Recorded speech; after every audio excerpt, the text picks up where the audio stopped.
what's up, y'all? A&J back with the best of sports and pro wrestling, the best of pro wrestling and sports. Either way you slice it up, you want the best of both worlds. You want to be right here for that. So, with that in mind, if you enjoyed the content that we come through with on a regular basis, definitely hit that like, share, subscribe down below. And when you hit that subscribe button, don't forget about the notification bell, as you know when we're coming through with new content. And also, don't forget to leave a comment down below, as I do love continuing the conversation beyond the video. So with that in mind, let's go ahead and jump right into business. Of course, we got to talk about it. I didn't come through like I normally would have on Saturday, so we'll go ahead and get it out today, especially with Game 5 tonight. The Pacers and Thunder, of course, shifting back to OKC tonight for Game 5, and as mentioned before, Game 4 was Friday night, and it was actually a really, really good one. The Pacers actually had control of it for a majority up until the end, where the Thunder just absolutely persevered. Shea Gilgeous-Alexander, Jalen Williams, and even got a bit of Chet Holmgren, although not as strongly as I think we could have gotten Chet Holmgren. They definitely came through and certainly shifted the, I guess, the balance of power of sorts in terms of the series, and of course had taken back home court advantage with the Game 4 win. And if nothing else, I think this is just that much more, I think, how do I want to say, it just works better for us as fans. It's incredibly good basketball, and for me, I feel like both teams are leaving it as much out on the floor as they possibly can.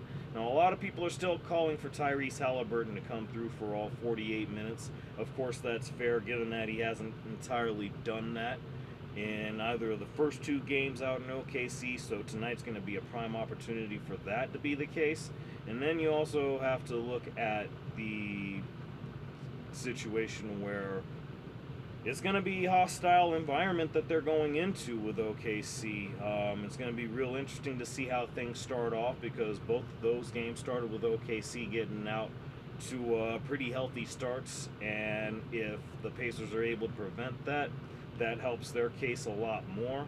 But of course, they got a rebound from having lost the way that they did. A lot of missed free throws, some bad turnovers here and there. I mean, that's just going to wind up being an issue for you no matter who you are in the playoffs, especially in the finals. But nonetheless, I think we're going to get another good one, and I anticipate it's going to be really, really fun to watch tonight.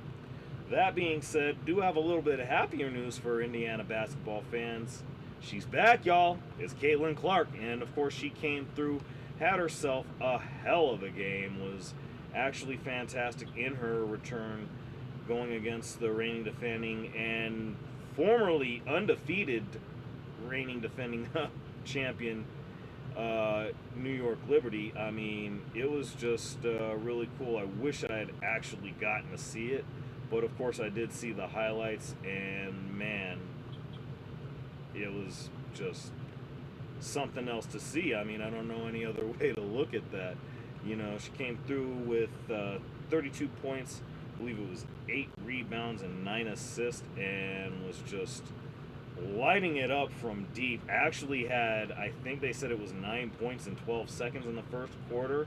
So awesome outing. And I actually, yeah, it was actually 32, 8, and 9. So definitely an awesome stat line, to say the least, especially on the first night back, coming back from an injury the way that she had it. Needless to say, I think this is huge, not only for the Fever, but the entirety of the WNBA. There's definitely been a crash in terms of ratings, where that's been concerned, as she is the ultimate needle mover for the WNBA right now. And what I took away from it, having seen the highlights, is there was that moment where, of course, she had Stewie guarding her, but of course, as she's about to make her move, she does a step back from pretty much Steph Curry land, hits it, and Breanna Stewart does her best to close the distance, but I mean, just only so much you can do about it. And of course, you have Stewie here that's all smiles about it, and you want to see that. I think that's something that's really, really good for the league. But more than that, to me, this is just the shot in the arm that the league needed. And of course, in the post game, Sabrina Ionescu is very outspoken about how happy she is about Caitlin's return, unlike certain others, Reese. But definitely great to see, and I look forward to seeing more again. Ended the undefeated streak for the last undefeated team in the league being the reigning defending champion in the New York Liberty. So certainly says a lot there. And who knows, we could be looking at the next champion in the making right here. With that in mind, man, definitely started the day with some interesting news as now former guard of the Memphis Grizzlies is now Orlando Magic guard Desmond Bane, traded to the Memphis Grizzlies for a really, really impressive haul, which I gotta say, I don't know. Like I actually enjoy watching Desmond Bane play. He's one of the better two guards in the league, certainly one of the more underrated ones that are out there. And for me, I feel like he's going to wind up messing around being probably one of the better two guards in the league for the Orlando Magic. And certainly, if he's not all-star level, now he's boosting himself into that position with what he does for the Orlando Magic, along with Paolo Banchero.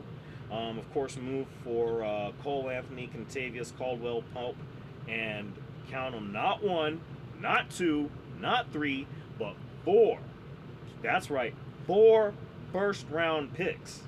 I mean, that's just wild shit right there. How do you, like, okay, we talked about it last year about this time. Mikal Bridges was traded from the Brooklyn Nets. I almost called them New Jersey Nets, but the Brooklyn Nets to the New York Knicks for 5 first-round picks, and I believe Bojan Bogdanovic was involved in the trade, although he was a non-factor for the Nets. So interesting to see how that works out.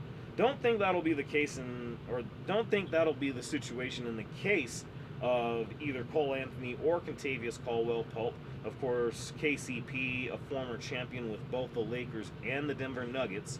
He'll definitely add to what the Grizzlies have going on with that. And then, of course, Cole Anthony, who I feel like is still trying to find his stride in the league. I feel like it's a good spot being a backup for Ja Morant. I don't think you can really go wrong. It's really an interesting change, especially with the firing of Taylor Jenkins. I know they got a new head coach, don't really know the name that well, so my apologies on that. Should have had that better prepared. But all the same, I'm looking at this from the perspective of the Orlando Magic, and this is even more interesting to me for a separate reason. You look at this year's Eastern Conference playoff bracket, I'm pretty sure the best team out of that division that the Magic are in were actually, in fact, the Atlanta Hawks. Actually, I think the Magic made the playoffs. Either way, none of them were higher than the 6th seed. So for me, I believe this changes that. Of course, Bane being underrated because he's actually a really good two-way player, pretty good defensive player, so he'll help the Magic there along with giving them some much-needed offensive punch. And it's really going to go a long way for Orlando, especially given the fact that, again, I think that makes them better in that division. I think they go from being a 6, 7, 8 seed to probably not even making the playoffs at all to at least a 4 or 5 seed. I mean, you got to imagine, especially given that they stay healthy, they got to be in the upper half of that Eastern Conference bracket. But we'll find out with the coming months, and I'm certainly looking forward to how this all unfolds. And we haven't even finished the finals, as we talked about. Again, Game 5 tonight, got the draft next week on the 25th and the 26th. 2-night event, first of its kind in the NBA.